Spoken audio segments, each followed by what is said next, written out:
Yes, I am fully aware that in my review for Captain America the First Avenger, I had the rating card show up 30 seconds before I was supposed to. There's a lesson in editing there, folks. Don't be halfway through your final pass and be like, you know what? I very rarely make mistakes. I think we're fine to release this. However, I think we did better this time, though.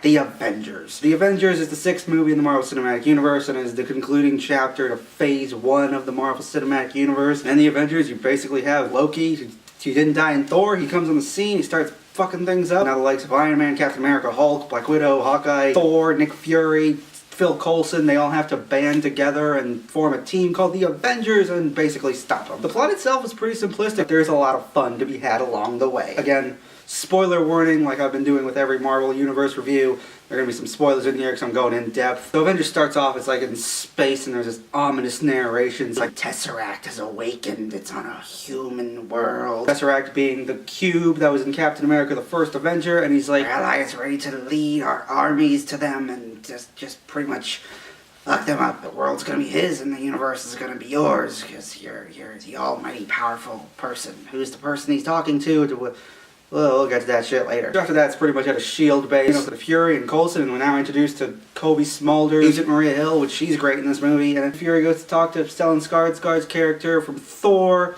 He's there kind of fucking around with the Tesseract. Fury's there because the Tesseract's been kind of, you know, flaring and doing shit that is not cool. The portal opens up from the Tesseract, and Loki's sitting there, and Loki just looks like shit. He comes on screen, and you can tell that getting sucked into a wormhole and being stuck in there for about a year and a half really kind of fucks with you both mentally and physically. So he fucking slaughters all these people. He mind controls Hawkeye, which right at the gate, that's something that Jeremy Renner himself has been very vocal about. He has gone on record of saying the fact that he hates that Hawkeye has pretty much like been mind controlled for like the first hour and a half of the movie. And that Hawkeye is just kind of there to be like a good guy who gets turned to a bad guy and gets turned back into a good guy. That's pretty much his role in the first Avengers movie. But anyway, yeah, Loki kicks a bunch of the S.H.I.E.L.D. guys' asses, and then he's like, I'm here for peace, I want the world to be free. Nick Fury's like, free from what? He's like, free from freedom. It's a lie. Once you accept that, you'll know peace. And as he's saying that, he takes control of Stellan Skarsgård, which goes back to the point that I made in my review for Thor when I said that Joss Whedon was alluding to something that doesn't even happen in this movie. Joss Whedon directed Avengers, Joss Whedon directed the post-credit scene for Thor, and in the post-credit scene for Thor, it made it look like Loki was kind of there, like, in Skarsgård in his ear, just kind of manipulating him, just kind of using Skarsgård as a means to get to the Tesseract. It's not how it is in the Avengers. It's actually so completely opposite of what's actually in the movie itself. Even Skarsgård himself, when Loki says, I'm Loki, and the first thing he says, Loki? Are you Thor's brother? He doesn't even know that Loki's coming onto the screen until Loki actually comes on to the scene.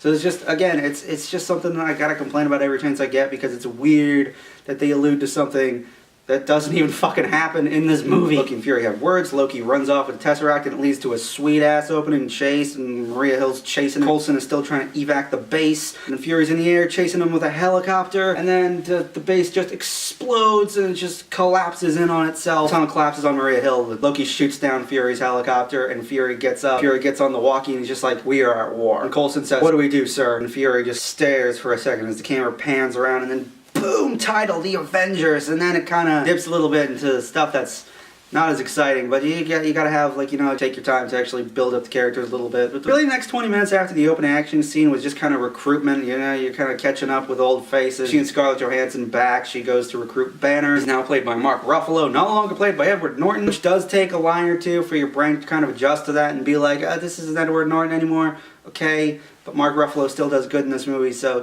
it's fine. It's fine, I can roll with it. Coulson goes to recruit Tony Stark. Tony Stark is pretty much just like, you told me I didn't qualify because you said I was volatile and self-obsessed. And Coulson just, yeah, it's not about personality profiles anymore. Here he goes to Steve Rogers to have a little bit of words Tesseract. And again, there's a whole block of about 20 to 25 minutes that's just recruitment. Not a lot of shit happens. It's not really until Loki's causing a big kerfuffle in Germany, then Captain America goes to fight him. That's when the movie actually starts to pick up again, and it stays at that level for the rest of the movie. But Loki is in Germany because Skarsgård needs iridium, which is a thing that's going to stabilize the Tesseract so they can open up the wormhole and bring the alien army down. But Loki goes there and he takes a little shield device and just fucking jams it into a guy's eye. This is brutal. I remember seeing that for the first time just going, ugh. Just the sound it makes. It's just like all crunchy and gory, and it's just, that guy really got fucked, didn't he? So then Loki goes outside and just says, I'm gonna fuck with these people now. Just kneel before me. I'm your king now. You need to accept that you were made to be ruled. And then this is kind of one of the cheesier parts, but what's a comic book movie without cheesy parts? One of the guys stands up and he's like, I won't kneel to a man like you. And he's like, there are no men like me. He says, there are always men like you. Loki just points his staff. He goes, let your elder be an example. And he goes to shoot him. And Captain America shows up, blocks it with his shield. Fight breaks out with him and Loki. And you just hear some AC/DC blasting over the Quinjet PA system. Telling you, if you have a surround system and you watch this movie, when that part comes on, just jack the sound up. That is so cool. Iron Man flies in, he shoots Loki, and they capture him, and they're flying back to base. And Stark and Cap have a quick little back and forth. That's pretty much, I don't like how he gave up so easily. Doesn't feel like we beat him, just kind of feels like he let us do this. And then there's a lightning storm, and Loki just kind of gets a little skittish, and then Steve's just like, what's wrong, you scared of lightning? Loki just kind of looks at him, he's like, I'm not too fond of what follows. Thor shoots out of the sky, he rips open the hatch of the Quinjet, takes Loki, and just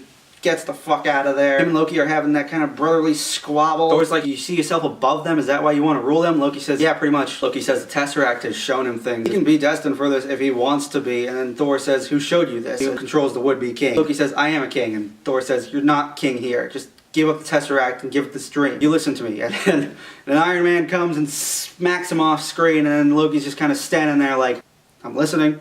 That line cracks me up every time. Thor and Iron Man are in the forest, and Stark is pretty much just like, he gives up the cube, he's all yours. Until then, just stay out of the way. Of course, to Thor being the hot-headed guy that he is, he just starts wailing on Iron Man. They start having a fight. What is it about superheroes fighting that everyone just seems to really love? People like hero-on-hero throwdowns more than hero-on-villain throwdowns, and I try to delve into the psyche of why, but it's just interesting observation. So Cap shows up, he breaks up the fight, and then they're back on the helicarrier now. And then Loki is apparently using the staff to manipulate everyone in Banner's lab to just kind of go at each other's throats so that he gets the time he needs for Barton to show up with a bunch of other brainwashed S.H.I.E.L.D. agents. They can pretty much just hijack the helicarrier and start bringing it down, get Loki out of there. It's the whole convoluted supervillain plan of Loki wanted to get caught. A lot of casualties, but one of the casualties, Bill Coulson, R.I.P. dude. Well, I mean, he's got his own show now, but that's not the point. Nothing takes away from being there opening night. Coulson having Loki dead to rights. Turns out that was a fake Loki. Loki stabs him through the chest, and you just hear everyone in the theater go, "Ah!" It's funny, I still clear to this day remember a guy like down in the front row just shouting out, "Screw you, Joss!" Coulson ultimately dies. Thor is scattered. Hulk's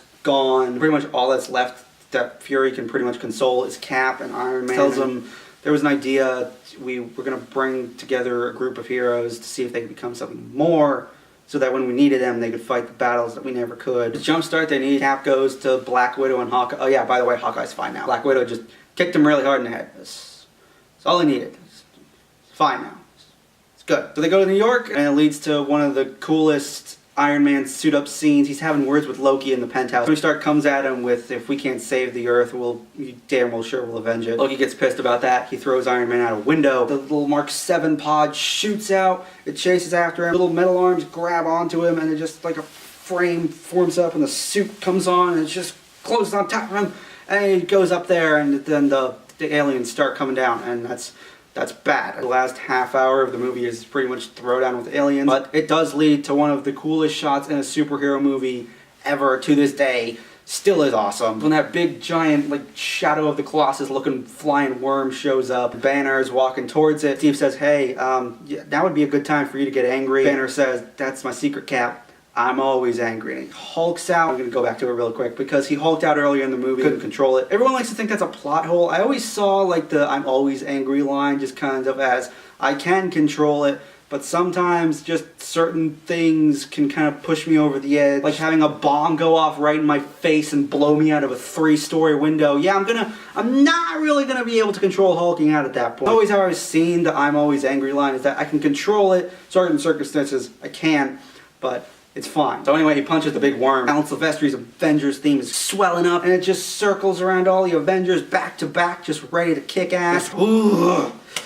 God, so cool, I love it. So they throw down, and then eventually it's like, pretty much, it's a lost cause at this point. That's how the World Security Council sees it. So they tell Fury, we need to launch a nuke, and Fury says, I'm not launching a nuke at New York. So the World Council is pretty much just like, alright, Fury's not in command anymore, so shoot the nuke anyway. Iron Man goes after it, he grabs it, he shoots it up into space, and then it blows up the ship, and then all the aliens that they were fighting are pretty much the battle droids from Phantom Menace, because once the big ship blows up, they all just kind of drop dead, which Joss Whedon has been very vocal and said, I hated that. I don't know why I did that, because that was really dumb way to get rid of them. So yeah, the aliens are dead. They capture Loki. Thor takes Loki back to Asgard. Stark Tower pretty much got fucked during that whole battle, and Tony's rebuilding it. And the A is the only letter left of Stark and Stark Tower. And credits. And then the little alien guy from the beginning of the movie is back. And he's saying, yeah, humans aren't exactly what we thought they were. They weren't meant to be ruled. To challenge them is to court death. And the guy stands up, and the alien just kind of cowers a little bit, turns, and you just see the side of his face. You see the purple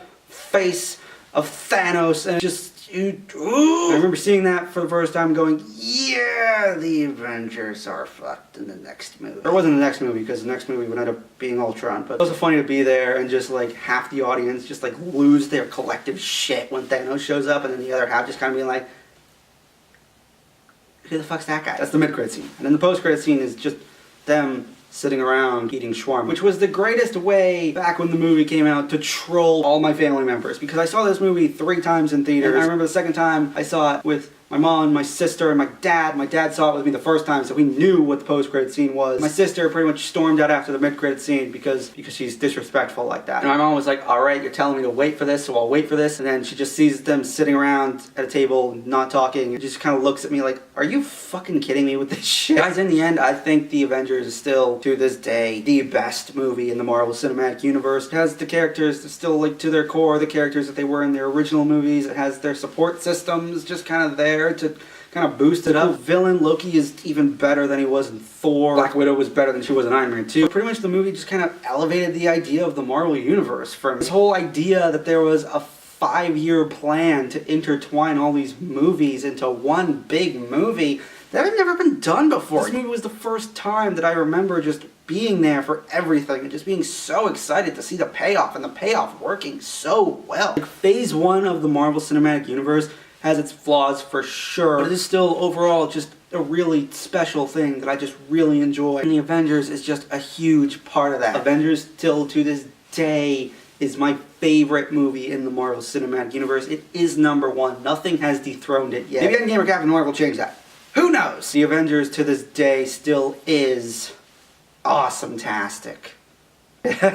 Did I put the awesome-tastic in the right place this time? God, I hope so. That's my thoughts on the Avengers. Guys, what do you think of the Avengers? And also, a couple days, I'll have my review for Iron Man 3 out. I am falling behind on these reviews, but I'm trying to catch up the best I can when I have a job. This isn't my full-time job. I would like it to be, but it's not. Anyway, the Avengers, what do you think about it? What's your favorite movie in Phase 1 of the Marvel Cinematic Universe? I can ask that now. So, whatever it may be, sound off in the comments. And if you like what you've seen here, you can click here, and I will see you guys next time.